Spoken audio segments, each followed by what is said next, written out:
Happy Sunday, Tampa Bay. We're with you for another week here on the Duncan Duo Real Estate Show, talking about the Tampa Bay real estate market like we do every Sunday at 10.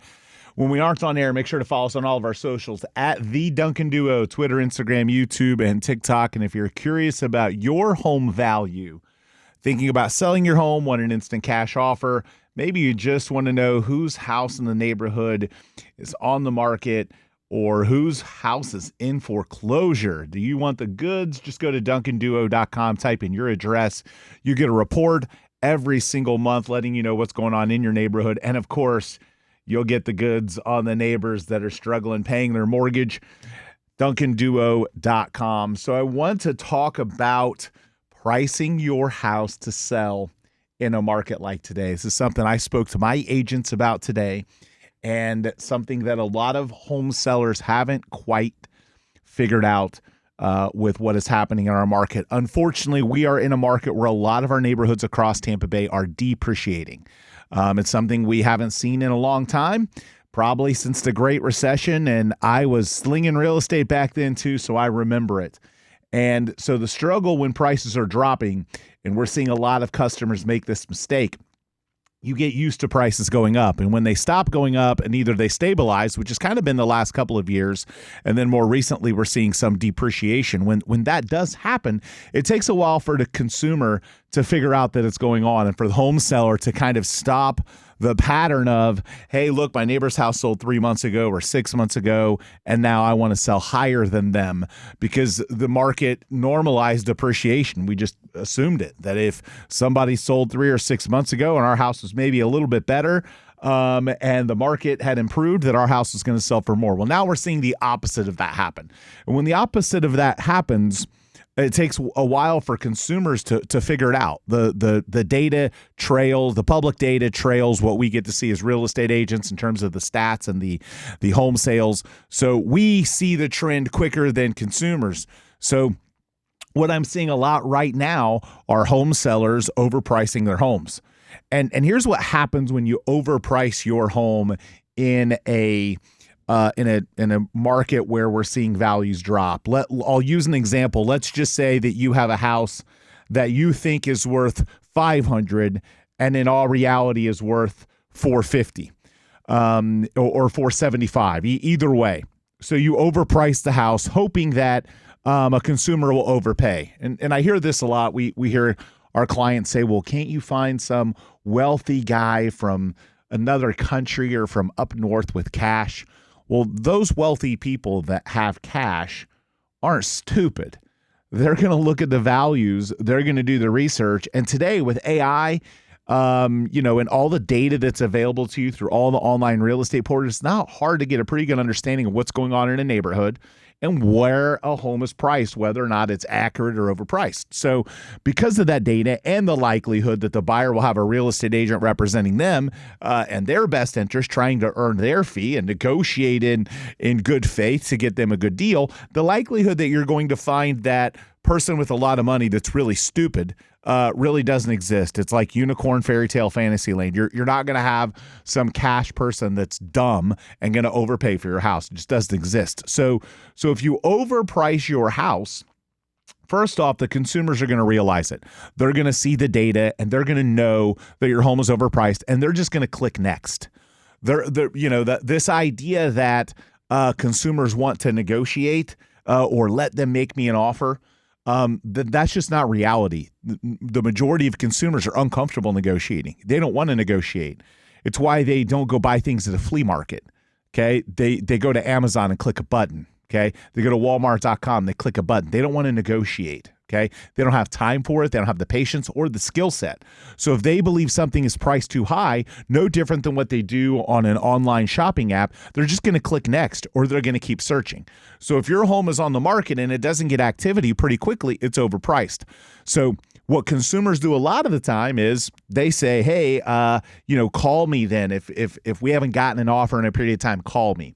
So 20 or 30 days happen and the home hasn't sold because it's overpriced. A realtor calls the customer and the customer says, oh, well, what marketing are you doing? Or can you put it in more places? Okay. Look, an overpriced house that's been on the market being put in more places isn't going to solve the problem. It's not going to get the home sold. It's just going to waste a bunch of money and give you some belief that something will happen. The reality is no matter how much you market an overpriced house, it's still an overpriced house, and consumers are going to click next. Getting more eyes on it doesn't solve the problem. Getting more eyes on it when it's priced right, now that's a strategy that will lead to success. So what ends up happening is that at the 30-day mark, instead of the seller being willing to accept reality and lowering their price to where it should be to move the house, they don't. They find some other reason to kick the can down the road. Look, no one really wants to lower their price, but they continue to eat that mortgage payment, pay those property taxes, pay that insurance, and continue to not live where they really want to live.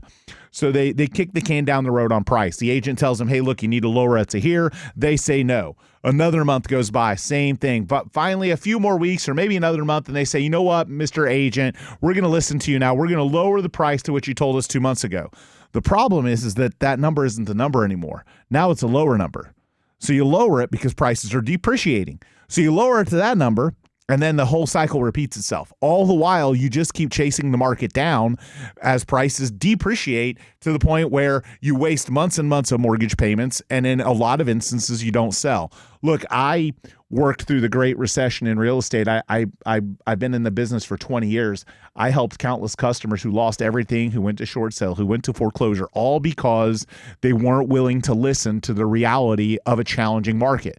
They didn't want to take the truth serum. So they kept kicking the can down the road, thinking that all of a sudden prices are going to start rising. Well, look, real estate is not the stock market, okay? It is very, very slow moving. When it gets trending in a direction of prices lowering, it's not like it just there's no news or government event that's going to all of a sudden start rising prices in a local neighborhood, especially with hurricane season on the forefront. So if you're a home seller and your home hasn't moved, probably not your realtor. It's probably your price. Okay. And it's sad that your realtor didn't give you that advice and wasn't firm with you, because I'm going to tell you what my company is now trending to do. When we list a house, if the customer isn't willing to listen on price, or simply, they're hesitant, or they simply think that the market will do, will do things that us professionals that are in the industry that have sold billions of dollars of real estate, we don't know anything. They know more than we do. So the reality is when that happens, we have a form where we have the seller sign it up front that every 30 days the price drops. The reason for that is because if you don't aggressively drop your price in the depreciating market, especially if you start ambitiously high that the market doesn't support, you're never going to get in front of. You're going to kick the can down the road. You're going to lower it, but every time you lower it, you're too late. You're behind the market.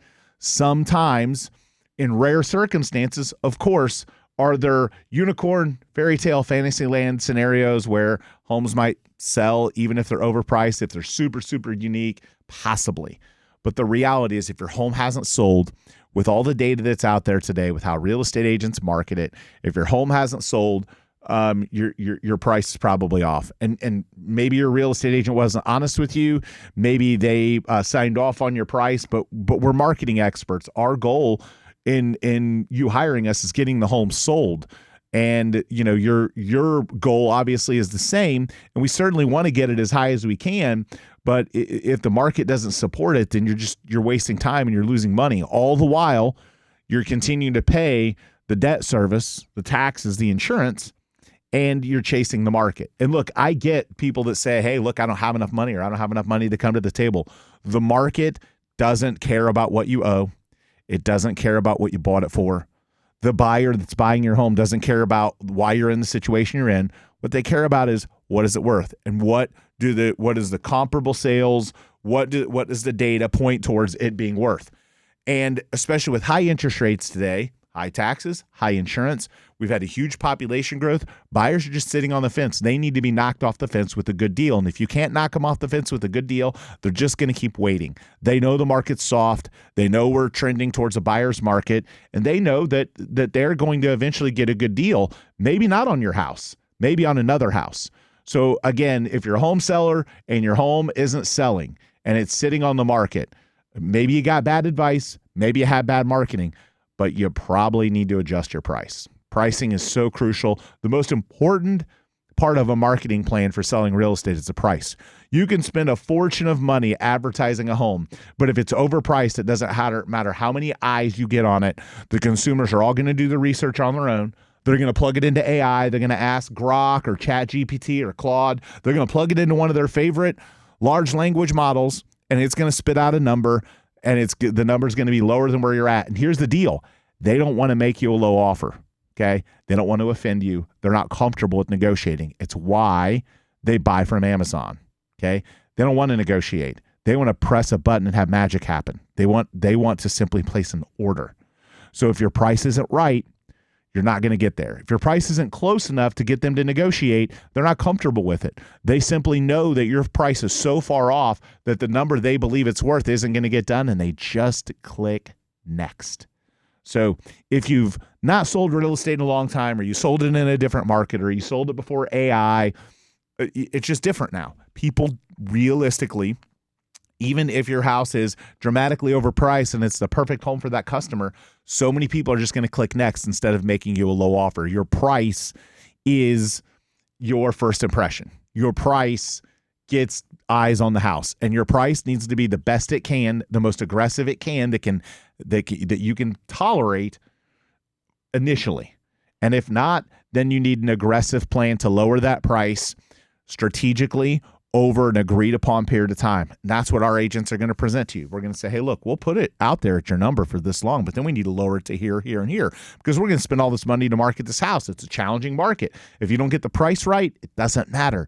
And that means if you can't get to that number, then you either rent the house or do something else, or wait till the market changes in a couple of years. It ain't changing in a month or 2 or 6, okay? The data just isn't there. The real estate's super slow moving. We are going to be in this grind market where a lot of our neighborhoods are sellers markets for a long time. So home sellers, if you want to sell, you need to take the truth serum on your price. You need to look at the data. You need to understand prices aren't rising anymore. In fact, they're dropping. We had a crushing hurricane. We're now in hurricane season. We've got high interest rates. If you don't have to sell, then don't. If you have to sell, then you've got to get real with your price. Or, you've got to have a plan that gets you real with price, because again, the market is shifting and we're seeing depreciation. So if you don't get in front of that downward trend on price, you never will, and you'll keep losing money. And all the while, and I'll give you an example. Not long ago, we had one where the customer said, oh, I want 500. It was worth 450. Okay. They said, no, let's put it at 5. We put it at 5. Then they lowered to 475. Okay. Then they waited a few months. They didn't listen to us. They didn't take our advice. They kept eating the mortgage payment. They got to a point where they couldn't afford it. They didn't even make the payment. Then they start going behind on the payment while the property is depreciating. All the while, their equity is gone. Their adjustment that they make in price, the market isn't going to bring their equity back. It's already gone, but they're going to keep making payments, or they're going to keep incurring debt, hurting their credit. This person ended up in foreclosure, all because they didn't cut to the chase. They could have broke even, or maybe even put a little money in their pocket if they'd have been realistic about the price from the jump. But they had to lower it a few times until they finally, got to the point where they didn't have any equity left because they lost it. So I hope that doesn't happen to you. If you're selling your home, price it aggressively, or else it's not going to sell. We'll be back. Continue this conversation after a quick break here on the Duncan Duo Show.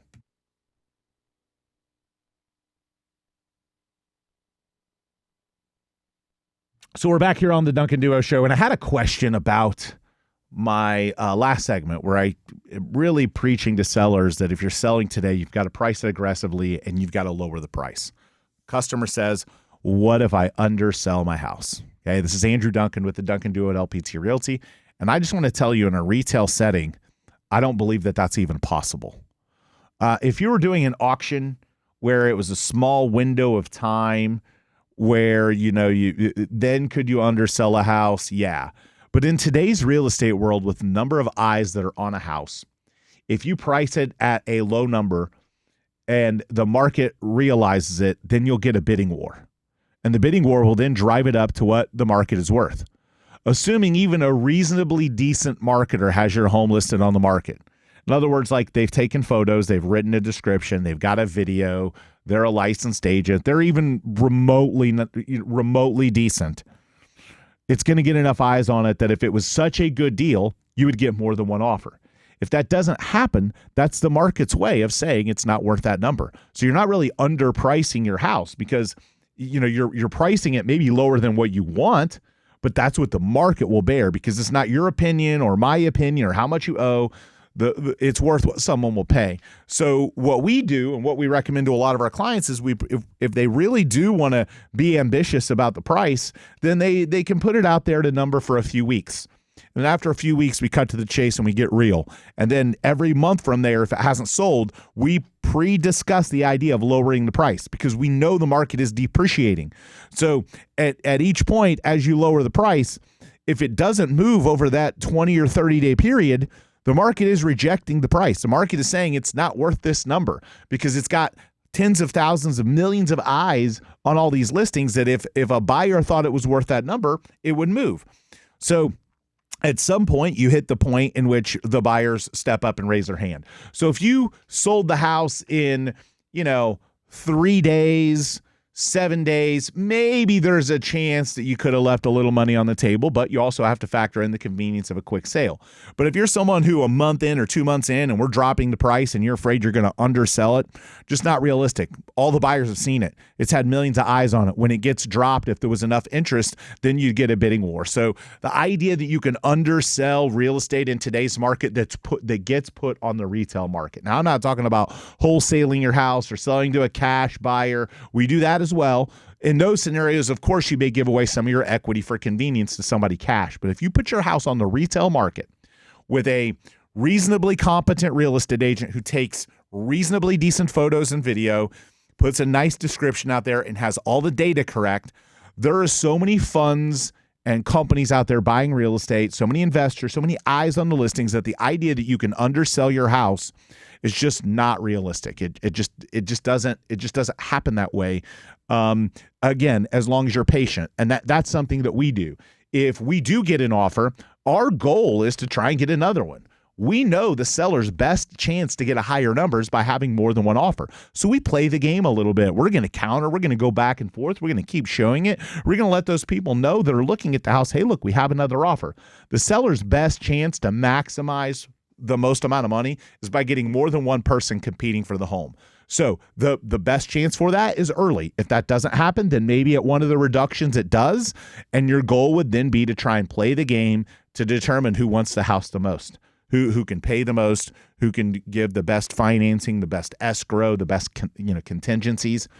So our goal, whenever we get an offer, isn't just to try and put a deal together and sell to that buyer. Of course, that's the way it works a lot of the time. But realistically, we would love to get another buyer for the house. We would love to counter back and forth and play the game a little bit and hope another buyer raises their hand. So the seller's best position is when you create a seller's market for their house. A couple of years ago, the entire market was a seller's market. This was the norm. It's not the norm anymore. So because we are in a buyer's market, the way that you flipped the script is that you price it aggressive with the hope that you can get more than one person competing on it. And then when they make a commitment in writing and they get excited about it and they start thinking about it, and then someone else shows up and then they're emotionally invested. And then ultimately you could, in essence, get more than a home is worth. It's no secret during the COVID years and even during some of the great run-up in the early 2000s that plenty of homes were selling for way more than they were worth because people had the money to afford it and the market was super hot.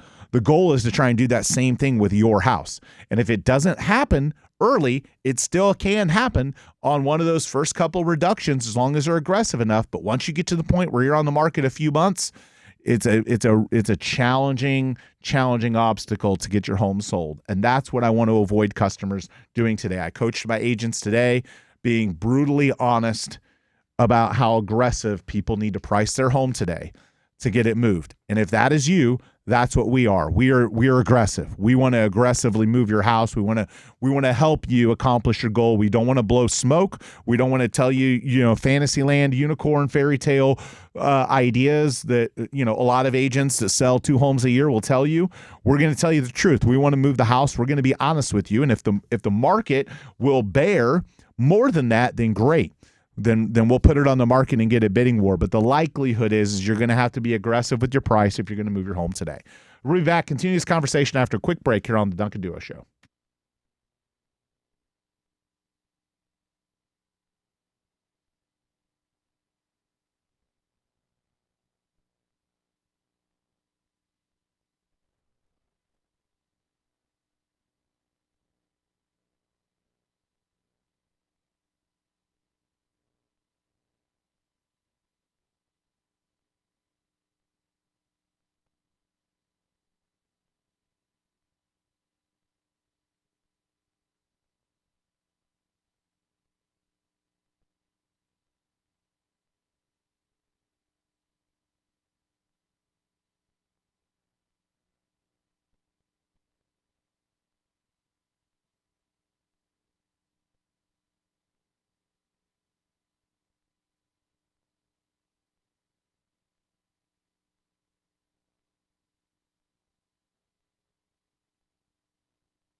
So we're back here on the Duncan Duo Show talking about the Tampa Bay real estate market. I want to talk about taxes. Now, look, there's a lot of discussion going on about taxes right now. Again, Andrew Duncan, the Duncan Duo at LPT Realty, DuncanDuo.com for your home value estimate or an instant cash offer. Taxes right now are an ongoing debate because we've got a few things working right now. First, we have the big, beautiful bill being put up by President Trump and going through Congress and Senate that is meant to give some tax relief to, to consumers. We also have some discussion in there about the possibility of some reform as it relates to the capital gains exclusions for homeowners.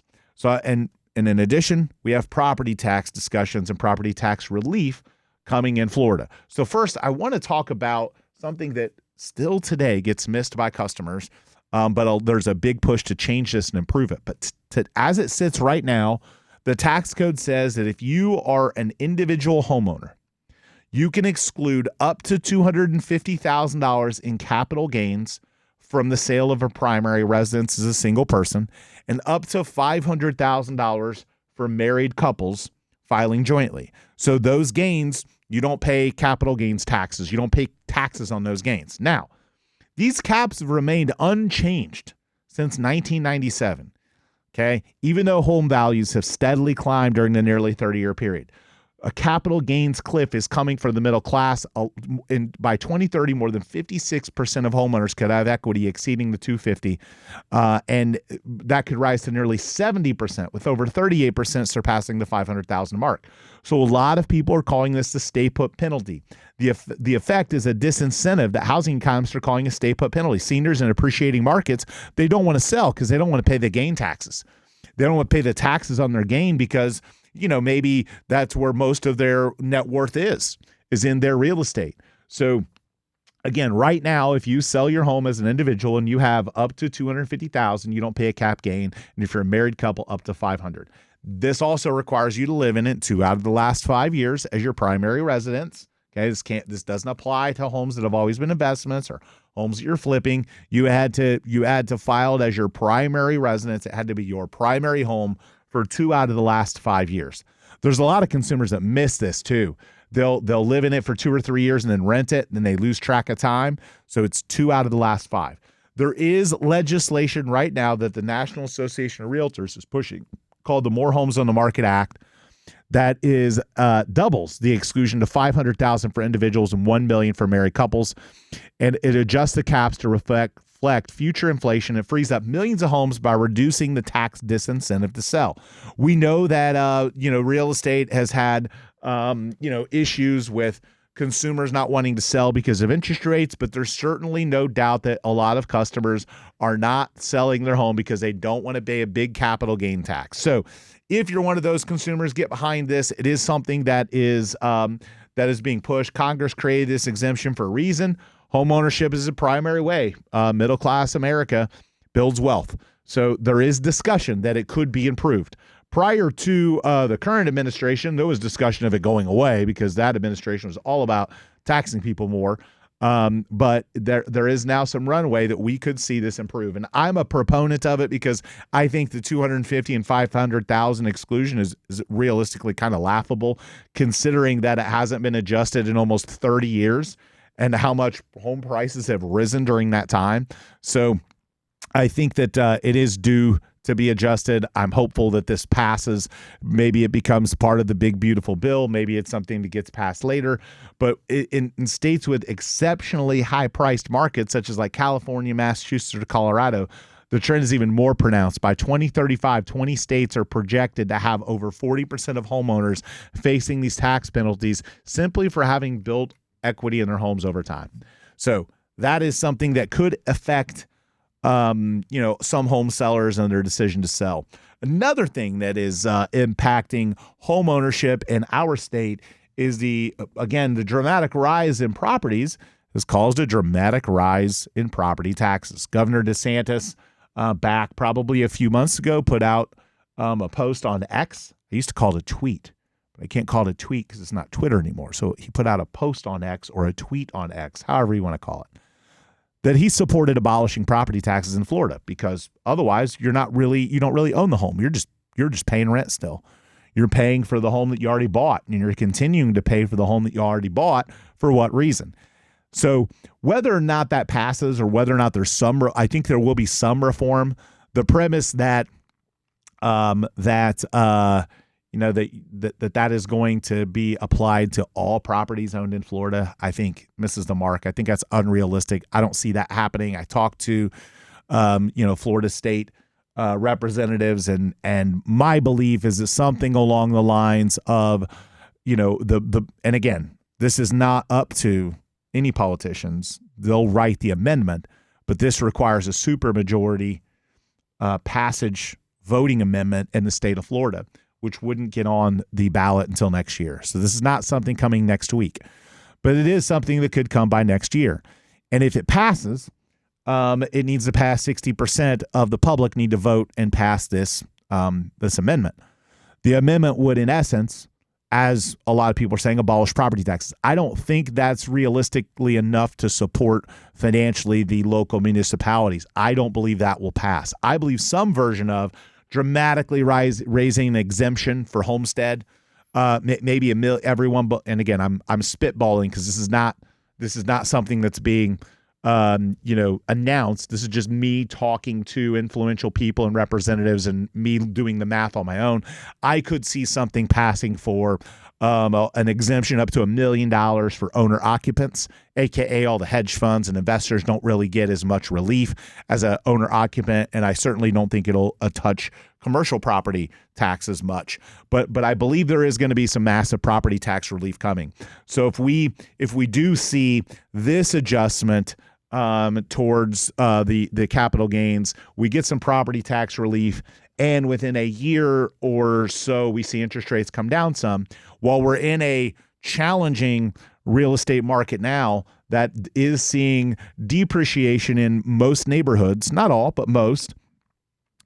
If these things change, if that gets passed in Florida, if NAR gets this adjustment to capital gains exclusions through, we could see an improvement in our real estate market relatively quickly next year. Not coming this year, but next year. And then maybe by mid-late 26 or 27, we start to see a spike up again. So what does that mean? Smart money right now sees the odds on these things, okay? They measure the odds, and they want to get in front of these things, because if these things happen, if we see rates drop, if we see property taxes get in some ways abolished, reduced, dramatically cut, prices will rise pretty dramatically. No different than when we saw 2% and 3% interest rates. We saw prices rise dramatically, 25, 30% a year in some neighborhoods. If property taxes go away for those owners up to $1 million, their payments start to become like they were when we had 2% and 3% interest rates. People can afford that. That'll spike the market. That'll create demand. That'll also create people moving here from other high-priced parts of the country where they can come here and have $1 million exclusion, or maybe it's higher than that. Who knows? That's, again, speculative on what will end up being on the, on the ballot, but it would really spike our real estate market. So the scarlet letter to all of that, though. So let's say this thing does pass, and let's say we do put a ballot out there, as if we have a bad hurricane season this year. Considering we had a bad last year that we haven't quite recovered from, I am hoping, praying, and knocking on wood that our hurricane season for Tampa Bay is relatively light this year in terms of the economic damages and the property damages. If it is not, that could slow us down and cause kind of this hangover that we have in our real estate market to continue. But the data tells us that when prices, when payments drop, prices rise. When there are tax incentives in place for homeowners to sell, prices, more activity happens. At the same time that prices could rise, that could put us back in another boom again for a year or two. So I'm hopeful for those things. Hard to say whether or not they happen. And again, the belief that all property taxes could be abolished, I don't believe the local municipalities, which depend on those property taxes, could make that up in other ways very effectively, which is why I think they're going to shrink the pool of people that they abolish it for, or set some sort of maximum price to benefit owner occupants below a certain price that need the relief more than somebody that's in $1 million home. And look, I'm in $1 million home. I'd love to have all my property taxes wiped, but I also understand the reality of it. And the likelihood is that my businesses would greatly benefit, as well as my own home value, by that adjustment because of the way that real estate works. It's a move up market. So if you reduce or abolish taxes for the $300,000 people, it creates buyers. Those people that sell the 300 move up to 500. Those people that sell the 500 move up to 800, and so on. And it's a domino effect or a snowball effect that affects all price ranges. That guy that sells the 800 that wants to move up to a 2 million doesn't want to sell his 800 because of his cap gain and doesn't want to give up his interest, his low interest rate. Well, now when property taxes relieve, we get some relief on interest rates, and I could see 2 years from now us having a really great real estate market. So smart money right now is buying good assets. Smart money is looking to buy, and if you can make it work for the next couple of years, if you can make the rate work, if you can afford it, I think 2 years from now we're going to see if again, a lot of people predict these things happen, we could see a really, really healthy, skyrocketing real estate market 2 years from now. Again, assuming no major impact from the storms. And speaking of the storms, if you don't have flood insurance, and it's not required, okay, understand that it's not required, is the federal government simply using the elevation of your house to determine how much flood insurance you should pay and whether you need it. No other factors. It's crazy. There are so many people in Tampa that got crushed in the second hurricane this year from rain. Nowhere near bodies of water. Nowhere near the bay. Nowhere near the Gulf. Nowhere near a lake. They got crushed with rain. If you aren't required to have flood insurance, don't listen. Get flood insurance. Get quotes for flood insurance. If your house means something to you and you're not in one of those flood zones and your elevation doesn't quote unquote require it by your lender, but you can afford it, it is amazing peace of mind compared to the hundreds of thousands of loss in equity you could have if your home gets flooded and you don't have it. When you're not in one of those flood zones, your flood insurance is really cheap. And it's better to do it now than to wait until the storms start popping up. We're in hurricane season now. And look, I'm praying that we have a light hurricane season, that it's lighter than last year. But I tell everyone, and I'll say it all day long on this show, get flood insurance. We're a peninsula. Everyone in this state should have flood insurance. We'll be back, continue this conversation, wrap up with our last segment after a quick break here on the Duncan Duo Show.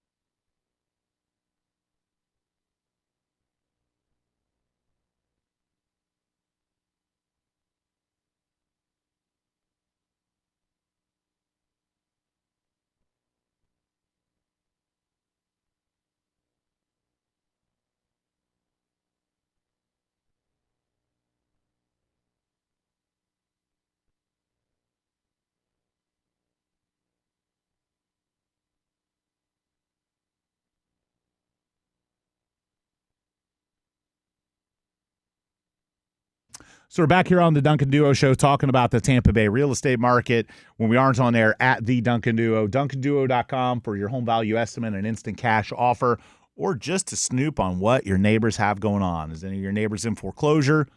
Obviously, that can hurt your neighborhood's value. Not as many of those today.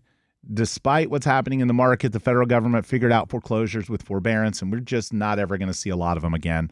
They trade assets. The big banks trade assets with hedge funds. They sell off bad debt, turn them into rentals. You're just not going to see individual foreclosures anywhere near the number that you used to. So if you're using that to sit on the sidelines, to wait for prices to massively drop, it's not happening. Now, look, I've spoken in this whole show today about how we're seeing depreciation, but I want to be clear. We're not seeing depreciation anywhere near like we saw in the Great Recession. We're seeing a few percentage points. We're seeing the average sale price in a lot of neighborhoods go from $450 to $470 or $470 to $450 over a few month period. Not enormous, not like back when I was selling homes during the short sale and foreclosure crisis where you might see the average sale price drop 10% in a month. in neighborhoods. It was massive and rampant. We won't ever see foreclosures again, so we won't see those massive drops. There's like a protective cloud over the residential real estate market. But still have to price your home aggressive. I had somebody ask me recently, well, Andrew, you mentioned this idea that pricing aggressive. Why would I not just auction my house? And the downside of auctioning your house is that you have a small window of buyers that show up. But I think that same kind of mentality can help you move your home. If you're a seller right now and you're motivated and you want to be aggressive, we're the place for you. Go to duncanduo.com. We want to help you. We want to help you initiate an aggressive plan to get your home sold. Not just list it, not just throw a sign up in the yard, but get it moved. And one of the things that I really believe in, it's not quite necessarily running an auction, but a similar strategy. You want to create a seller's market for your house, even though we're in a buyer's market. And how you do that is to get more buyers chasing your house.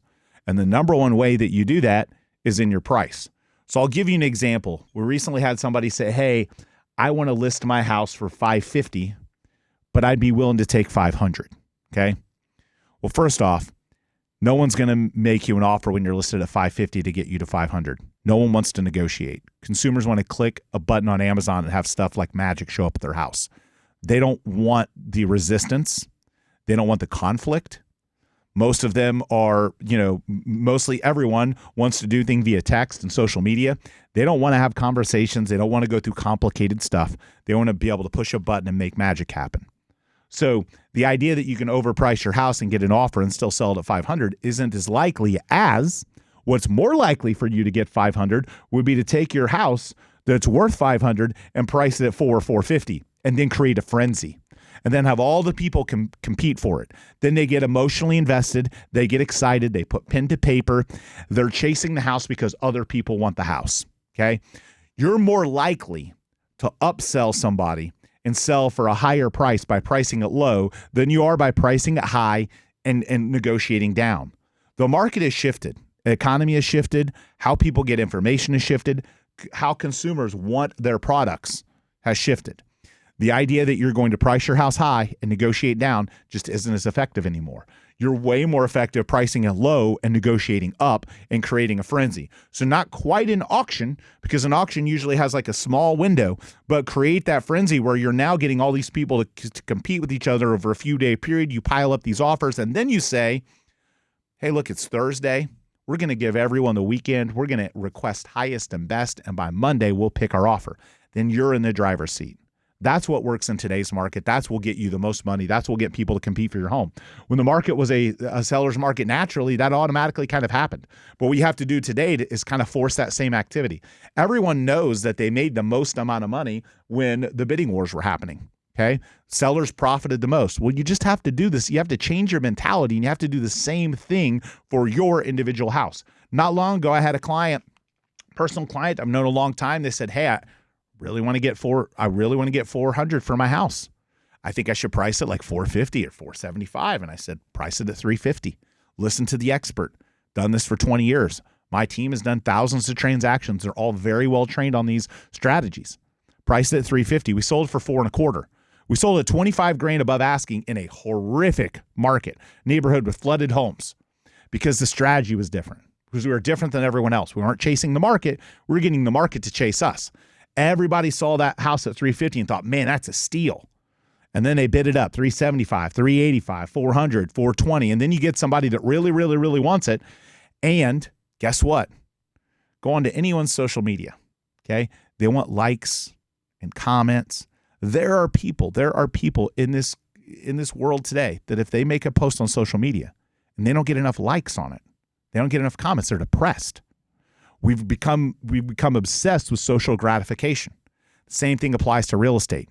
If you put your house on the market, the offers when you're making an offer on a house, the offers are the likes. If you see the likes piling up, aka more offers, it makes you want the house more. It makes you feel like it's more valued. It gives you the social gratification that knows that you're picking a house that other people want, not just a house that no one else wants. So you have to use that societal pressure for social approval today. And how people are trained with social media, how they're brainwashed, you have to use that to your advantage. So if you're selling a home today and you want a certain number, you have a better chance of getting that number if you're dead set on a number by pricing it below that number. Now, that doesn't mean you'll get it. There's no guarantee that you get it. But you have a better chance of creating an energy for your house and demand for your house and a multiple offer situation by trying to make your house a seller's market in the midst of a buyer's market. And it doesn't certainly always get to the number that you want it to get to, but it gets to the number that the market will bear. And that's all you can do. When you're selling real estate, the strategy is obviously to get the most amount of money. But it's a market that tells us what it's worth. If you put it on the market and you get 5 or 6 offers and you bid them back and forth and you get to a number and you don't like the number, well, that's the market. No one likes the number in a market that's challenging, okay? That's what it'll bear. And you get to decide, do I want to take that offer or not? Do I want to keep eating mortgage payments? Do I want to risk that my home value could get worse, which is happening to a lot of customers? So our strategy in today's market, price aggressive. If you want the aggressive real estate agent, you want the aggressive price, if you like that strategy, hit us up at duncanduo.com. Call our team. Tell our team, hey, look, I want what Andrew did, what he talked about on the radio. I want to price my home aggressive. I want to create a bidding war because I have a better chance at getting to the number that the market will support by getting people to compete. So hopefully that's helpful. Again, duncanduo.com when we aren't on air at the Duncan Duo, and have an awesome rest of your Father's Day weekend. Tampa Bay.